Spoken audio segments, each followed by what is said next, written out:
Hello সবাইকে, কেমন আছেন? শীতকাল কেমন যাচ্ছে আপনাদের? আমাদের শীতকালটা এবছর এক্কেবারে জমে ক্ষীর। কার্টসি আমার ভাই তাতান, ও ইউএসএ থেকে এসছে প্রায় ২ বছর পরে। তাই সব রকমের ইভেন্ট যা, যা হতে পারে সব একসাথে হয়ে যাচ্ছে। আর আজকে আমরা বেরিয়ে পড়েছি দুপুর। আজকে একটা ভীষণ আনন্দের দিন। যাচ্ছি একটা ভারী ভালো কাজের জন্য। গাড়িতে চেপে বসেছি। আজকের গন্তব্য দমদম নলতা। আজকে হলো আমার সোনামার মানে আমার কাকিমার নিজের ফ্ল্যাটের গৃহপ্রবেশ। অনেক দিন, অনেক যুদ্ধ, অনেক জল্পনা, মানে রীতিমতো মানে রণবিধ্বস্ত হওয়ার পর এই ফ্ল্যাটটা রেজিস্ট্রি হয়েছে, সোনামা হ্যান্ডওভার পেয়েছে, চাবি পেয়েছে। তাই খুব আনন্দের দিন আমাদের জন্য। আজকে পুজো হয়ে গেছে সকালবেলা, আমরা সকাল সকাল যেতে পারিনি কারণ গাড়ি ৩-৪ শিফটে গেছে, তো আমরা লাস্ট শিফট ছিলাম। আমার বোন তাতান ওরা সকাল থেকেই ওখানে আছে। তো এই দেখুন, এই হচ্ছে অ্যাপার্টমেন্ট। এখন আমরা দরজা খুলে ঢুকলাম। সুন্দর ছিমছাম অ্যাপার্টমেন্টটা, ৪টে তলা, আর বেস্ট পার্ট হলো এই লিফটটা। তো এই 4th ফ্লোরে মানে ৫ তলায় অ্যাকচুয়ালি সোনামার ফ্ল্যাট। দেখুন আমার পিসি আছে, আমার এক কাকা আছেন, সবাই মিলে আমরা এখন লিফটে উঠে পড়েছি। আমাদের জল্পনা এটাই চলছিল যে আমরা সবাই ধরবো কিনা। তো যদি হয় সুজন তেঁতুল পাতায় নজন থিওরি অ্যাপ্লাই করে আমরা ওই ছোট্ট লিফটটায় ৫ জন এঁটে গেছি আর চলে এসেছি। এসেই দেখা হলো ২ খুব প্রিয় মানুষদের সাথে অনেক দিন পরে, রীতা মাসি আর রাজকুমার মেসো। ওনারা যে আসবেন আমরা সত্যিই জানতাম না। আজকে লোকজন বলতে বাড়ির লোকেরাই। তো সোনামার বাপের বাড়ি এই অঞ্চলেই, তাই সোনামার বাপের বাড়ির মোটের ওপর সবাই এসেছিলেন।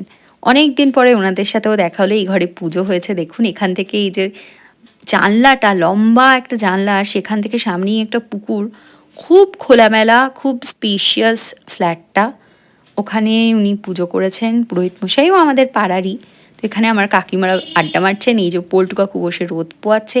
এই ঘরটা একটু ছোট হলেও ঘরটার সাথে লাগোয়া একটা ব্যালকনি আছে, যেটা ভারী ইন্টারেস্টিং। আমার মা এসেই হাতে প্রসাদ নিয়ে ব্যালকনিতে চলে এসছে। মার ব্যালকনি খুব পছন্দের জিনিস। তো আমি সোনামাকে ট্যাগ করে দেবো ভিডিওটাতে। আপনারা সবাই প্লিজ কনগ্র্যাচুলেট করবেন, কারণ সত্যি আমি বলে বোঝাতে পারবো না, আমি ফিলিং এক্সট্রিমলি ইমোশনাল। এই ফ্ল্যাটটার গৃহপ্রবেশে এসে আমরা খুব আনন্দ পেয়েছি। এই হলো ওয়াশরুম। এই যে সোনামা সেজেগুজে রেডি। আজকে এখানে আসবো বলে আমি একটা চরম ল্যাদ খেয়েছি। দেরি করে ঘুম থেকে উঠেছি, ল্যাপটপ ধরিও নি, অফিসকে জানিয়ে দিয়েছি বিকেলের পর কাজ করব। তাই ব্রেকফাস্ট না করেই চলে এসেছি। আর আমার কাকা, অর্থাৎ যাকে আমি পাপাই বলে ডাকি, তিনি অনেকক্ষণ থেকে ডাকাডাকি করছেন যে আয় আয় খেয়ে যা। ছাদটা কি সুন্দর না? ছাদটা সত্যিই সুন্দর, বিশাল বড়, বাঁধানো। আর এই অঞ্চলটা জানেন তো, ছোটবেলায় যখন আসতাম, বাপ রে বাপ, ফাঁকা ফাঁকা মাঠ, কি সাংঘাতিক খোলামেলা ছিল। এখন দেখুন গিজ গিজে বাড়ি, মানে ভিড়ে বোধহয় বেলেঘাটাকেও হারিয়ে দিয়েছে।